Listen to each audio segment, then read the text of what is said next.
어제가 새누리당의 730 재보궐선거 후보자 공모 마감일이었습니다.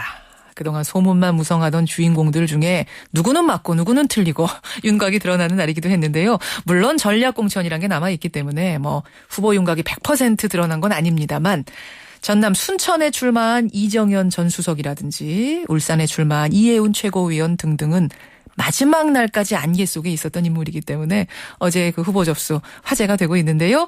두 사람 중에 이해운 최고위원 오늘 직접 만나보죠. 이해운 최고위원님 안녕하세요. 네, 안녕하세요. 실은 설들이 무성했습니다. 전당대회에 다시 출마를 할 거다. 아니다. 정몽준 전 의원 빈자리인 서울 동작을로 출마할 거다. 네. 근데 결국 울산 가셨어요?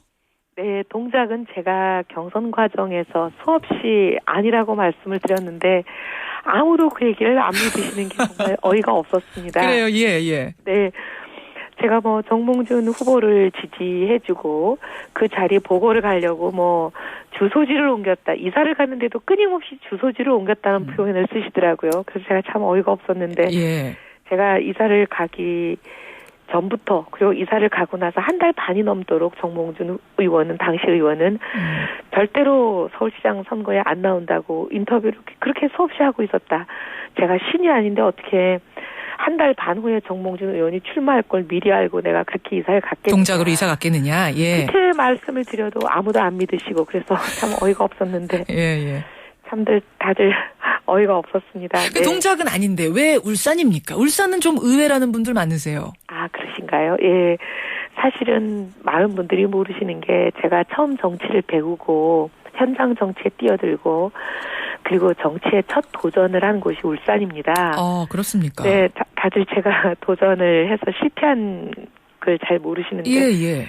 울산에 공천 신청을 했다가 첫 도전이 서류 면접도 못 보고 서류 심사에서 공천 낙방을 해서 실패한 적이 있습니다. 그렇군요. 예, 그래서 제가 울산이 저를 받아들여주지 않으니까 제가 다른 곳에 가서 제가 실력도 키우고 좀 더 커서 반드시 제 고향 울산에 언젠가 돌아오겠다 이런 마음을 먹고 서울에서 정치를 시작했었습니다. 정말로 커서 돌아오시는 거군요, 고향으로.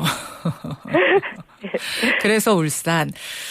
그런데 이게 사실 울산 출마가 아니라 사실은 조금 전에 이제 선거 치른 지가 얼마 안 되셨기 때문에 울산으로 또다시 선거 치르러 가는 게 아니라 전당대회에 다시 출마해서 최고위원 자리 노리지 않겠느냐라는 이야기도 있었습니다. 혹은 대표를 노리지 않겠느냐.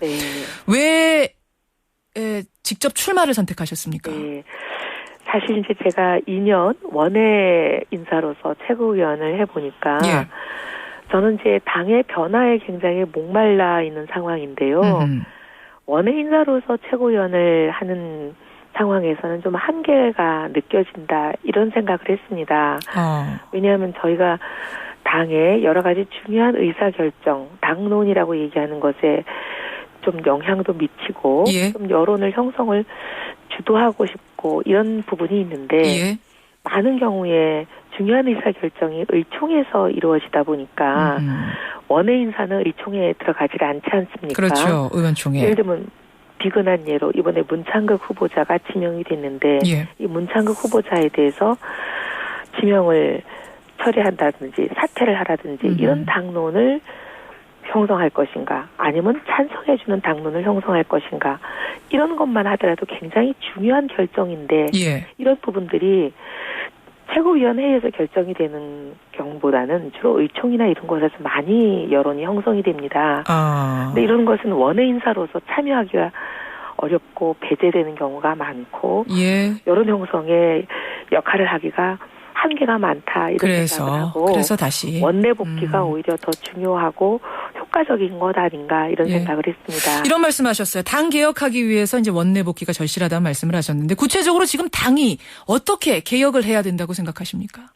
제일 저는 좀 필요하다고 보는 게 많은 분들이 새누리당에 답답해하시는 것은 청와대가 어떻게 보면 무오류의 절대적인 신도 아닌데 당연히 오류도 있고 실수도 할 수 있는데 왜 청와대가 하는 일에 대해서 따라가는 그런 모습을 보이느냐. 왜 당이 질질 끌려가느냐. 그런 답답해하시는 부분들이 많은 줄 알고 있습니다. 예. 오히려 국민들의 목소리를 더 전달한 그런 소극적인 역할을 뛰어넘어서 예.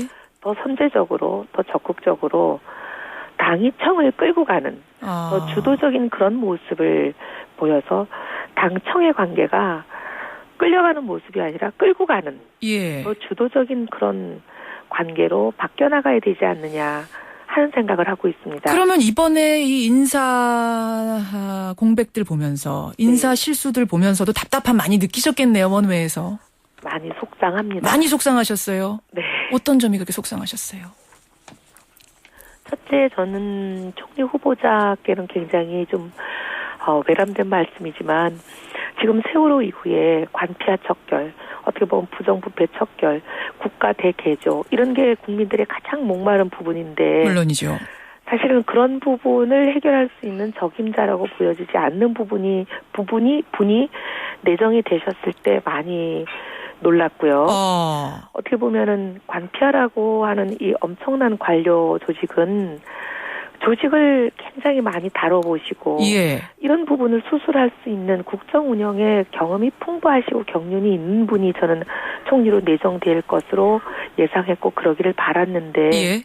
국정 운영에 대한 경험이 직접 경험은 당연히 없으셨고 기자 출신이니까 문창국 후보자. 정치권에 오래 몸담았던 인사들처럼 특히 국회에 계시는 분들은 국정 운영에 간접 경험이 풍부하신 분이잖아요. 예, 예. 그런 간접 경험조차도 전혀 없는 분이 예.